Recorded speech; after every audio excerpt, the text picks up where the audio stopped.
Hello plus two class. आज हम आगे शुरू करते हैं प्रॉपर्टीज। ठीक है, लास्ट लेक्चर में हमने किया था, पहले हमने प्रिपरेशन की थी, preparation of lyophilic and lyophobic. Lyophobic जो था वो डिटेल में था, उसमें दो तरह के मेथड थे, condensation methods and dispersion methods. मैंने आपको बोला था कंडेंसेशन की जो रिएक्शंस हैं वो रिपीट कर लेना। ठीक है, मैंने सबकी नहीं देखी, सबने नहीं की थी वो। ठीक है, जो हमने नोट्स भेजे थे, तो वो बच्चे कर लो, वो भूल जाती हैं। ठीक है, फिर आप लोग टेस्ट से भागते हो। चलो आज हम आगे करते हैं। फिर उसके बाद हमने मैकेनिकल मेथड किया, डायग्राम बनाए थे दो, इधर मैकेनिकल डिस्पर्जन मेथड एंड इस तरह ब्रेडिक आर्क मेथड। ठीक है, और उसके बाद हमने प्योरिफिकेशन की। प्योरिफिकेशन में हमने किया डायलिसिस, अल्ट्रा इलेक्ट्रोडायलिसिस, उसके बाद ultra filter paper and ultra centrifugation. ठीक है, अल्ट्रा सेंट्रीफ्यूगेशन में डाउट आया था एक कि सर वो दोबारा बता दो क्या होता है। अल्ट्रा सेंट्रीफ्यूगेशन में कुछ नहीं करना, सिर्फ सेंट्रीफ्यूगेट करना है। ठीक है, जैसे आपने डायरीज में देखा होगा, ठीक है, क्रीम के लिए, मलाई के लिए वो सेंट्रीफ्यूगेट मशीन चलती है ना वहां पे। ठीक है, सिंपल रोलर मशीन। तो उससे क्या होगा, हैवी पार्टिकल्स नीचे सेटल डाउन हो जाएंगे, है ना। और हमारा हैवी पार्टिकल कौन सा है, कोलाइड। ठीक है, कोलाइड नीचे हो जाएगा, क्रिस्टलोइड सॉल्यूशन में रहेगा, उसको हम बाहर निकालेंगे। फिर हम नया डिस्पर्जन मीडियम लेंगे, उसमें अपने कोलाइड्स मिक्स कर लेंगे, प्योर सोल्यूशन प्रिपेयर हो जाएगा। ठीक है, तो ऐसे करना, प्योर सोल्यूशन प्रिपेयर। आगे आज का topic properties of colloidal solution, very important topic. ठीक है, ये चैप्टर इस चैप्टर की जान है। ठीक है, ये टॉपिक्स इसके समझ आने चाहिए। ठीक है, जो आपकी असाइनमेंट है पूरी इस टॉपिक्स पे भरी हुई है। ठीक है, इससे पहले पे क्वेश्चंस होंगे सिंपल थ्योरेटिकल क्वेश्चन, ये समझ आएगा तब वो क्वेश्चंस कर पाओगे। क्लियर। देखो पहले 3-4 प्रॉपर्टीज तो बेसिक है। ठीक है, उसके बाद शुरू होती है चार्ज वाली प्रॉपर्टीज, वो ज्यादा इंपॉर्टेंट है। ठीक है, हम शुरू करते हैं। राइट डाउन बच्चे। The main characteristic properties of colloidal solutions are discussed below. First,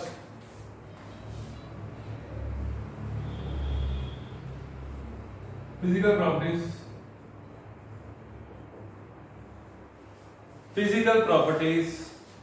physical property आपको पता है, उसको बोलते हैं जो ऑब्जर्व कर सके हम आंखों से, है ना। जैसे कि नेचर, हेटेरोजेनियस नेचर होता है, appears to be of homogeneous but actually is of heterogeneous nature. Right down first heterogeneous nature, इसके अंदर first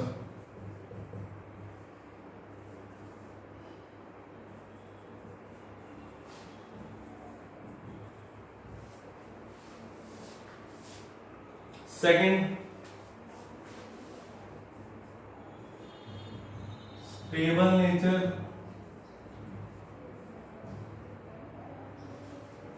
colloidal solutions are stable. Stable का मतलब अगर हम उसको ऐसे ही छोड़ दें वो सेटल डाउन नहीं होता, जैसे सस्पेंशन होता है। सस्पेंशन सॉल्यूशन आप लोगे, आपने सैंड स्टर कर ली, जितनी मर्जी जोर से आप स्टर कर लो उसको, एक बार तो आपको लगेगा कि यूनिफॉर्म सॉल्यूशन मैंने बना लिया, है ना। लेकिन थोड़ी देर के बाद, ठीक है, 10 मिनट, 15 मिनट, आधे घंटे के बाद पार्टिकल सेटल डाउन होने शुरू हो जाएंगे, है ना। आप देखोगे नीचे की तरफ काफी आपकी सैंड जो डेंस हो जाएगी और ऊपर आपको ट्रांसपेरेंट दिखने लग जाएगा, पार्टिकल सारे ही ऑलमोस्ट नीचे चले जाएंगे। क्लियर। तो लेकिन जो कोलाइडल का नेचर होता है वो स्टेबल होता है। ठीक है, और स्टेबल क्यों होता है, that is because of Brownian motion. Brownian motion मैंने आपको स्टार्टिंग में बताया था, आज फिर से डिस्कस करेंगे। ठीक है, वेट करो 2 मिनट, इसके फिर बताता हूँ। ठीक है, उसके बाद थर्ड फिल्टरेबिलिटी। सी फिल्टरेबिलिटी, ये भी आपने उसमें कर लिया। ठीक है, फिल्टरेबिलिटी में क्या है, इसको ना बच्चे ज्यादा डिटेल देखने की जरूरत नहीं है, बुक से नोट आपकी मर्जी है कर लेना अगर करने में, नहीं तो ऐसे छोड़ दोगे, आपको इतना तो पता है इसमें लिखना क्या है ना। फिल्टरेबिलिटी में क्या लिखोगे, नॉर्मल फिल्टर पेपर से पास हो जाएंगे बिल्कुल, कोलाइडल पार्टिकल का साइज छोटा होता है, नॉर्मल फिल्टर पेपर से पास हो जाएगा। अल्ट्रा फिल्टर पेपर से नहीं होगा, एनिमल मेम्ब्रेन जो होती है, परचमेंट मेम्ब्रेन, उनसे ये पास नहीं होगा। क्लियर। नेक्स्ट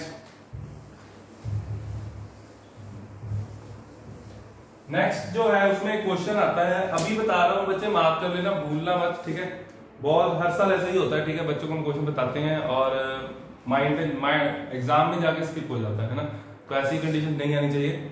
ठीक है, केयरलेस होता है, केयरलेस होना है ये, ठीक है, केयरलेस नहीं होना, ठीक है। देखो second, colligative properties, colligative properties, मैं आपको ये पूरा डिटेल में समझाऊंगा, पेपर में आपको सिर्फ एक वर्ड लिखना है, ठीक है, सिर्फ एक वर्ड, ठीक है, वो मैं आपको अभी नहीं बताऊंगा, अभी थोड़ा पहले समझते हैं फिर लिख देखते हैं वो वर्ड क्या है। देखो, colligative properties are used to determine molar masses, right, colligative property use करते हैं टू डिटरमिन मोलर मास, ठीक है। तो कोलाइडल का भी मोलर मास निकालने के लिए हम कॉलिगेटिव प्रॉपर्टीज के पास जाएंगे, तो कैसे, ठीक है। मान लो मैंने एलिवेशन वॉल्यूम पर लगा,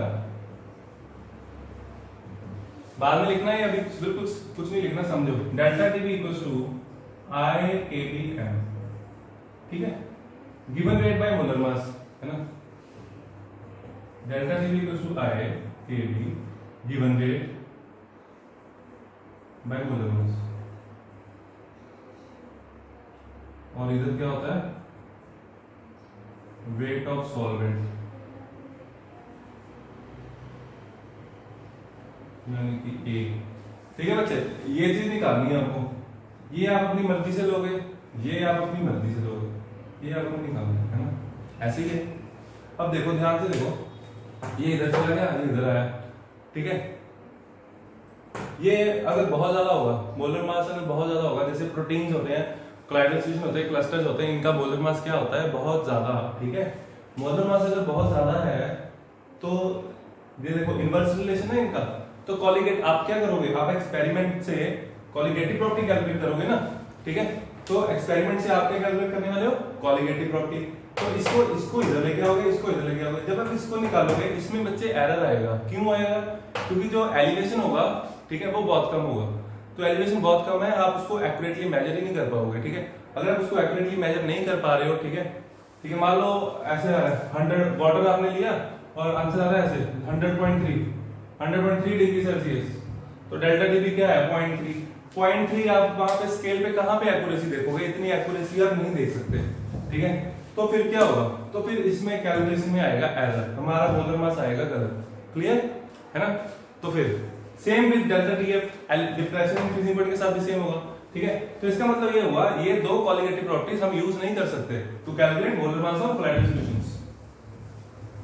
molar mass of colloidal solution बोल सकते हो या पॉलीमर्स हैवी मॉलिक्यूल्स का, है ना।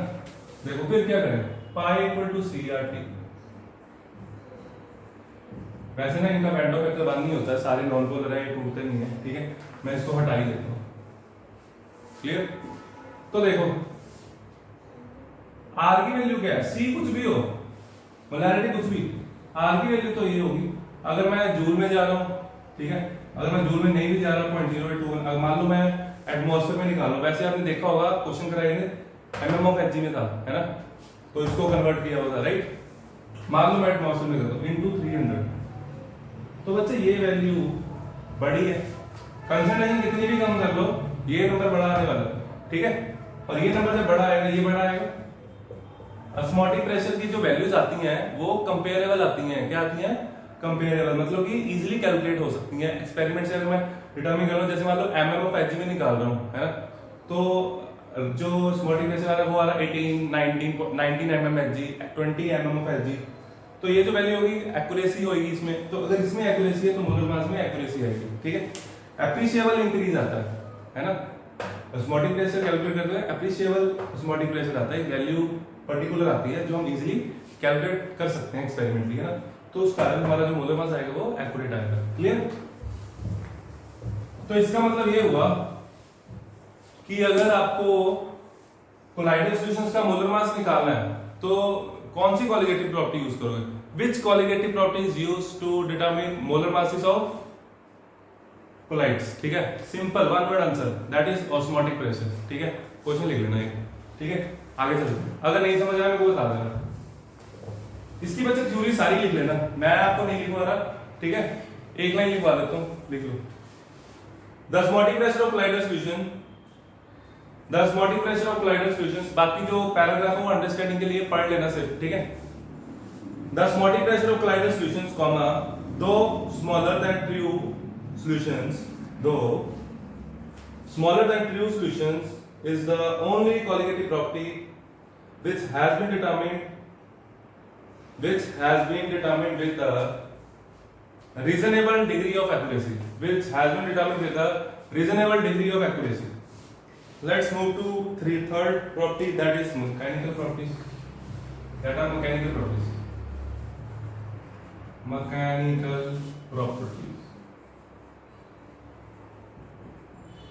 properties में हमारे पास है 1 2 3 and 2. फर्स्ट है ब्राउनियन मूवमेंट.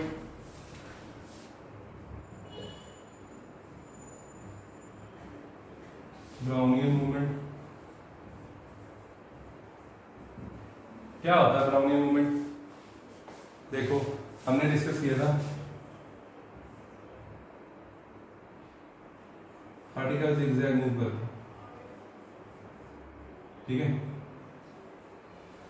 पार्टिकल सॉल्यूशन में जिगजैग मूव करते हैं. डिस्पर्स फेस का पार्टिकल, डिस्पर्जन मीडियम का पार्टिकल जब एक दूसरे के साथ टकराते हैं, ठीक है, और उनके जो कोलिजन्स होते हैं वो इलास्टिक होते हैं, है ना. एटम्स के आपने किनेटिक थ्योरी पढ़ी लास्ट ईयर. जो किनेटिक्स हम उनके जो कोलिजन्स मान के चलते हैं वो क्या मान के चलते हैं? इलास्टिक. नहीं तो सारे सेटल डाउन हो जाएंगे. क्लियर? और आप फिजिक्स के स्टूडेंट हो, 100% इलास्टिक कोलिजन नहीं होता, ठीक है, लेकिन ये इसका कॉज होता है. ब्राउनिंग मोमेंट जो है, ब्राउनिंग मोमेंट एक्सप्लेन करता है इसकी स्टेबिलिटी को. कोलाइडल सॉल्यूशंस स्टेबल क्यों है, नीचे क्यों नहीं बैठ जाते? Because of browning moment. Zigzag motion इनका चलता रहता है थ्रू आउट, ठीक है. और ये ब्राउन ने डिस्कवर किया था, ठीक है, तो इसलिए इसको क्या बोलते हैं? Brownian movement. Clear? Write down. When colloidal solutions are viewed through a powerful ultra microscope, the colloidal particles are seen to be in a state of continuous zigzag motion.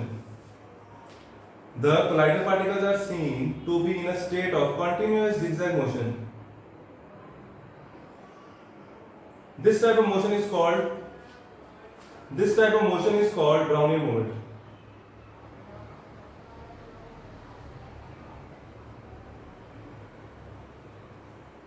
Full stop के बाद लिखो, smaller the size and viscosity जितनी कम होगी, and lesser the viscosity,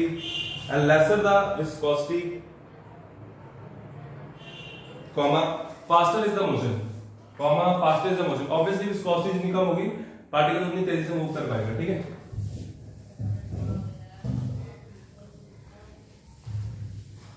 second लिखो, Brownian movement के बाद diffusion. Mechanical में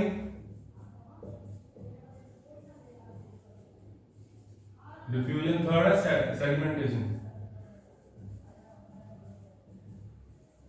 diffusion particle का जो साइज होता है कोलाइडल पार्टिकल का थोड़ा सा बड़ा होता है ना, नॉर्मल ट्रियो से या गैस पार्टिकल से साइज जो थोड़ा बड़ा होता है, तो डिफ्यूजन का जो रेट होता है वो कम होता है, थोड़ा होता है, ठीक है, रेट कम होता है. सेडिमेंटेशन, नीचे सेटल डाउन होना. सेडिमेंटेशन शो करेंगे कौन से? कोलाइडल पार्टिकल जो बहुत ज्यादा थोड़े हैवी होते हैं, ठीक है. Write down. डिफ्यूजन में लिखो, the sol particle diffuse from higher concentration to lower concentration region. The sol particles diffuse from higher concentration to lower concentration region. Full stop. However, due to bigger size, they diffuse at a lesser speed. Next, sedimentation. The colloidal particles settle down under the influence of gravity. At a very slow rate. बैठते हैं बहुत slow rate के साथ बैठते हैं, क्योंकि Brownian movement के साथ वो स्टेबल रहते हैं, ठीक है. This phenomenon is called sedimentation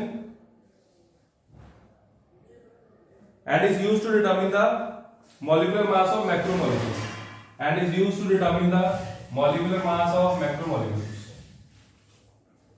Next, fourth, optical properties.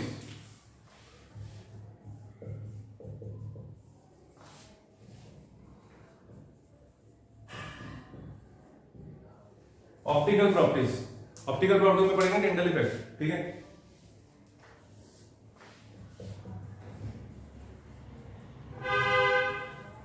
Tyndall effect में कुछ नहीं करना, सिर्फ डेफिनेशन पढ़नी है, ठीक है. लाइट जो होती है वो जब पार्टिकल पे स्ट्राइक करेगी, ठीक है, क्या होगी? स्कैटर होगी, और हमें वो पाथ विजिबल दिखता है ना। Write down the phenomena of scattering of light, the phenomena of scattering of light by colloidal particles as a result of which the path of beam becomes visible, as a result of which the path of beam becomes visible is called Tyndall effect.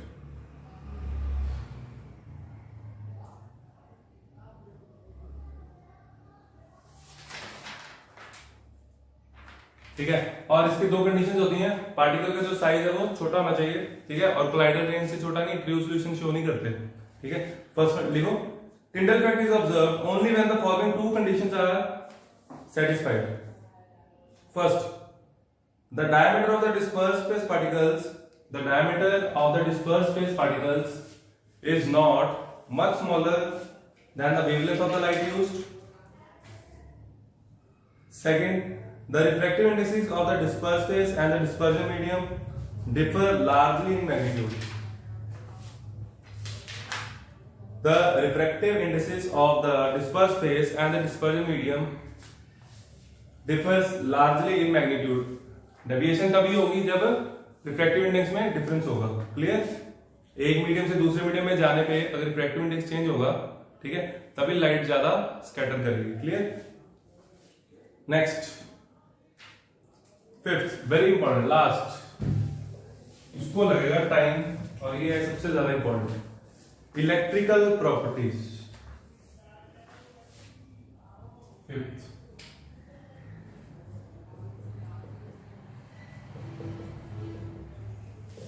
Electrical properties.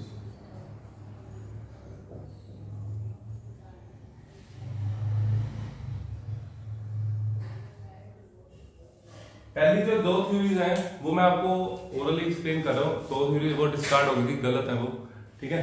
पहली theory आई थी electrical properties. देखो, जो colloidal particles होते हैं उनके ऊपर charge होता है। पहले एक थ्योरी है कि रबिंग से चार्ज आया, ठीक है, डिस्पर्स स्पेस, डिस्पर्जन मीडियम रब हुए, चार्ज आया, लेकिन ऐसा नहीं था, क्योंकि डिस्पर्स स्पेस यानी कि कोलाइडल पार्टिकल्स पे चार्ज था लेकिन मीडियम पे कोई चार्ज नहीं है, ठीक है। इसका मतलब ये थ्योरी गलत है, क्योंकि अगर रबिंग हो रही है, अगर एक पे चार्ज आया तो दूसरे पे भी आएगा, लेकिन ऐसा नहीं था, दूसरे पे कोई चार्ज नहीं था, इसलिए ये थ्योरी डिस्कार्ड हो गई थी, पहली थ्योरी। इसको आप नोट पे कर लेना, मैं आपको लिखवा देता हूँ, स्टार्टिंग करवा देता हूँ। फर्स्ट लिखो, पहले एक लाइन लिखो, लिखो ओरिजिन ऑफ चार्ज, एक लाइन में लिखवा देता हूँ, origin of charge, right down, देखो, various views has been put forward, various views has been put forward, various views have been put forward regarding the origin of charge on the collider particles. First, due to frictional electrification, due to frictional electrification, इसकी theory आप पढ़ लेना या लिख लेना, ये paper में नहीं आएगा, ठीक है। Second, due to dissociation of the surface molecules, due to dissociation of the surface molecules, जैसे सोप होता है, सोप टूट जाता है, C17H35 CONA, ठीक है, CO negative, negative charge plus Na positive, तो इस तरह वो कहता है चार्ज आता है, लेकिन हर पार्टिकल ऐसे नहीं टूटता, तो ये थ्योरी भी गलत थी। Third, due to selective adsorption of ions, origin of charge due to, third, due to selective adsorption of ions, due to selective adsorption of ions. ये वो टॉपिक है जिसकी मैं वेट कर रहा था आपको समझाने के लिए। वेरी इंपॉर्टेंट टॉपिक, बहुत इंटरेस्टिंग टॉपिक है, इसको समझ लिया, अगले वाला सारा पार्ट समझ आ जाएगा, ठीक है। आपको बहुत मजा आएगा इसके बाद, ठीक है, ये समझ लो बस। देखो, due to selective adsorption of ions, right, देखो आपने क्या करना है इसमें, ठीक है, आपने दो सॉल्यूशन लेने, दो सॉल्यूशंस को मिक्स किया, ठीक है, एक एक्सेस में और एक की अमाउंट लिमिटेड करोगे, तो जो एक्सेस वाला होगा वो बच जाएगा, है ना। दो सॉल्यूशन लिए, ठीक है, एक लिमिटेड लिया, एक एक्सेस में लिया, दोनों को मिक्स किया, ठीक है, और जो एक्सेस में होगा वो बच जाएगा, है ना, और जो बचेगा वो इसके सरफेस पे एब्जॉर्ब होगा, ठीक है। देखते हैं कैसे, राइट डाउन, देखो इसमें थ्योरी भी मैं लिखवा रहा हूं, इसकी लिखो, the particles constituting the disperse phase, the particles constituting the dispersed phase adsorb only those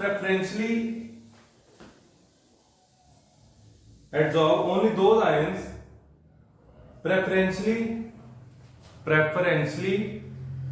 which are common with their own lattice ions,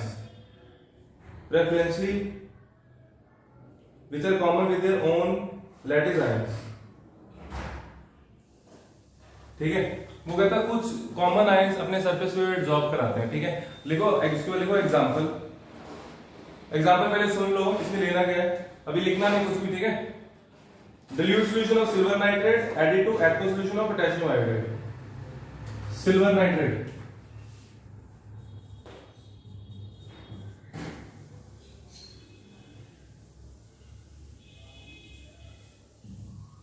ठीक है। पोटेशियम आयोडाइड है, ये भी एक्वस ही, ठीक है, एक्सेस। जिनके पास मॉडर्न है उसमें ऐसा कुछ नहीं लिखा हुआ एक्सेस में, वर्ड आएगा वहां पे एक्सेस, ठीक है। प्रदीप में देखना ऐसे डिटेल मिलता है वो, ठीक है। और इसमें रिएक्शन भी, ये रिएक्शन भी नहीं गिवन, आपको रिएक्शन भी आनी चाहिए। देखो क्या बनेगा, AgI बन जाएगा, AgI aqueous, AgI plus KNO3, ठीक है। इसका PPT बनेगा, ठीक है, KNO3 is a strong salt, ठीक है, it will dissociate into ions। अब सुनो मेरी बात, ये dilute था, ये एक्सेस था, ठीक है। AgI बन गया, AgI कितना बनेगा, किस पे डिपेंड करेगा, इस पे, जितना Ag होगा उतना बन जाएगा AgI, और बचेगा क्या, ये एक्सेस में बचा, ये एक्सेस में बचा, बाहर निकल गया, ये क्लियर बचे, है ना। अब देखो ये जो AgI बचा है, जो हमारे पास AgI है, AgI के लिए कॉमन क्या है, जो एक्सेस में है, एक्सेस में कौन है, K, क्या के बचा, K पॉजिटिव बचा, I नेगेटिव बचा, इसके साथ कॉमन क्या है, I नेगेटिव, ठीक है। और ये इसके सरफेस पे एब्जॉर्ब हो जाएगा, AgI I नेगेटिव, तो ये बन गया नेगेटिव सोल, ठीक है, नेगेटिव सोल।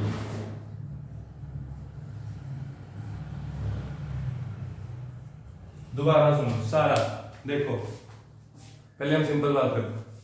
एक सोल्यूशन लिया डिल्यूट, एक लिया कंसंट्रेटेड। डिल्यूट पे डिपेंड, कंसंट्रेटेड पे डिपेंड, डिल्यूट पे डिपेंड करेगा, रिएक्शन रुक जाएगी, है ना। ये खत्म, रिएक्शन खत्म, AgI बन जाएगा जितना बनना है, ठीक है। Ag खत्म हो गया हमारे पास, ठीक है। उसके बाद हमारे पास ये बच गया, ये बना KNO3 बाहर निकल गया, ठीक है। K positive NO3, K positive भी बचेंगे, है ना। वो इसको एक ऑपोजिट चार्ज देता है, इस पे नेगेटिव चार्ज है, बाहर की तरफ होता है K पॉजिटिव। जो सॉल्यूशन में क्या होगा, मैं यहां लिख देता हूं, ये सॉल्यूशन में होगा ये, है ना। तो इसको नेगेटिव पॉजिटिव एक दूसरे को स्टेबल करेंगे, ठीक है। फिर होता क्या, AgI बनने के बाद जो I नेगेटिव है वो कहां से आएगा, एक्सेस के हमारे पास, इसमें इसका कॉमन चार्ज क्या है, देखो यहाँ पे Ag है ना, लेकिन Ag खत्म हो गया, ठीक है। Ag बचा ही नहीं, तो बचा क्या, I नेगेटिव, तो I नेगेटिव आएगा, इसके सरफेस पे एब्जॉर्ब हो जाएगा और नेगेटिव सोल बन जाएगा, क्लियर है बच्चे, ठीक है। अब इसकी पहले थ्योरी लिखो, फिर ये रिएक्शन लिखना, ठीक है। राइट डाउन, देखो if a dilute solution of silver nitrate is added to, if a dilute solution of silver nitrate is added to an excess solution of potassium iodide, the precipitated silver iodide will adsorb negative ion, bracket में लिखो common ion, negative ion from the dispersion medium to form a negatively charged soul, ठीक है। उसके बाद ये reaction book में नहीं है, ये लिख लो, फिर साथ में ये भी, ठीक है, ये बुक में दी हुई है। दोनों रिएक्शन लिखने के बाद राइट डाउन लिख लो ये,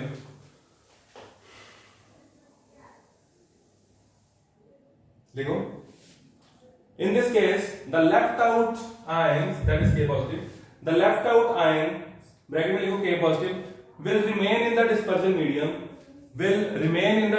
medium, thereby giving equal and opposite charge to the dispersion medium, giving equal and opposite charge to the dispersion medium. ठीक है बच्चे, ये कर रहा हूं, ये मैं रख कर रहा हूं। अब इसको थोड़ा सा चेंज करेंगे यहां पे,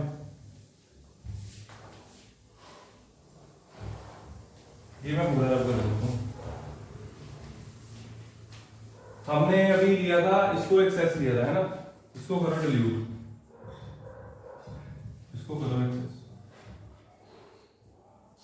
एक्सेस में AgNO3 रिएक्शन तो यही होगी, लेकिन डिपेंड किस पे करेगा, इस पे। जितना ये होगा, जितने Ki होंगे उतना ये बन जाएगा सिल्वर हाइड्रेट। हमारे पास सिल्वर हाइड्रेट बन गया, PBT निकल गए इसके, प्लस ये तो खत्म हो गया, आई नेगेटिव बचा ही नहीं। ठीक है, आई नेगेटिव सारा इधर यूज हो गया, इधर से कॉमन बन गया सिल्वर, क्या बनेगा AgI, इसके सरफेस पे एडजॉर्ब होगा पॉजिटिव, ये क्या बन गया पॉजिटिव सोल या पॉजिटिव कोलाइडल सॉल्यूशन, प्लस बाहर आप लिखना चाहो लिख सकते हो। ठीक है, क्या बचेगा NO3 नेगेटिव जो होगा इसको स्टेबलाइज करेगा। बुक में ना 2 डायग्राम बने हुए हैं, ठीक है, वो साथ में बनाना है, इसकी थ्योरी लिखने की जरूरत नहीं है, इसी आपको सीधा समझ आ गया होगा। क्लियर? नेक्स्ट इसकी प्रॉपर्टीज है। ठीक है, अब मेरे हिसाब से मैक्सिमम टू मैक्सिमम 2 से 3 लेक्चर लगेंगे। ठीक है, आपका मैं कोशिश करूंगा 2 लेक्चर में खत्म हो जाए। ठीक है, ये टॉपिक बच्चे 1-2 बार सुन लेना इसको, ठीक है, अच्छे से समझ आ जाएगा। कोई प्रॉब्लम आती है मेरे को बताना। ठीक है, ओके बाय, टेक केयर।